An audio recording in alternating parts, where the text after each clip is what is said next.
বাংলাদেশ মায়ের দোয়ার team ticket,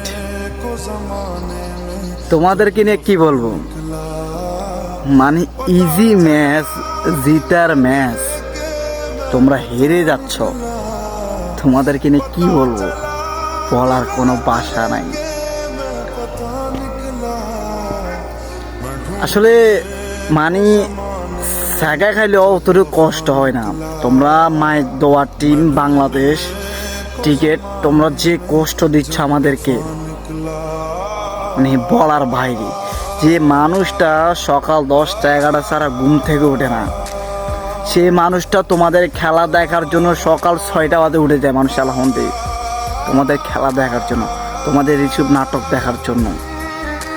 মানে সবাই মনে করে ইস আমাদের বাংলাদেশ জয় হবে, অনেক মানে আশা দিয়ে বসে টিভির সামনে, পর্দার সামনে।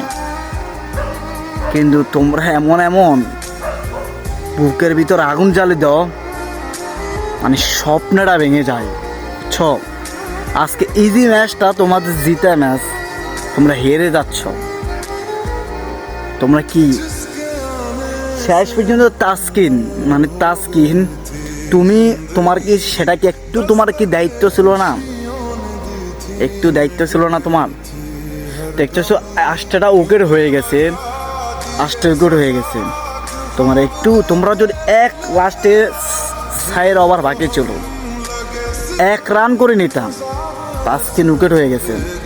মুস্তাফিজ মানে প্রথম বলে এমনভাবে ভাব নিয়ে দাঁড়াইছে, প্রথম বলে উইকেট,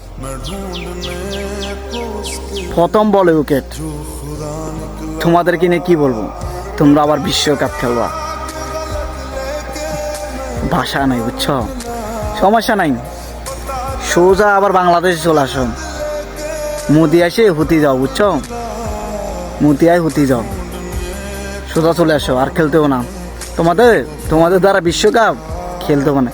এই লর্ডবট শান্ত, তারে ক্যাপ্টেন হিসাবে কোনো থাকার কোনো যোগ্যতা নাই।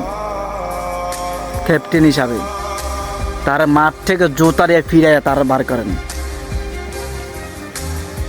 মুতি আসে হুতি যাও, বললাম না? তোমাদের বিশ্বকাপ, তোমাদের দিয়া বিশ্বকাপ হইতো না, বুঝছো? আই পর চলে আসো, বুঝছো? আর মুতিয়ায় হুতি যাবে দে, আবার মনে করো সোজা হুতিও না, সাগায় হুতি থাকিও।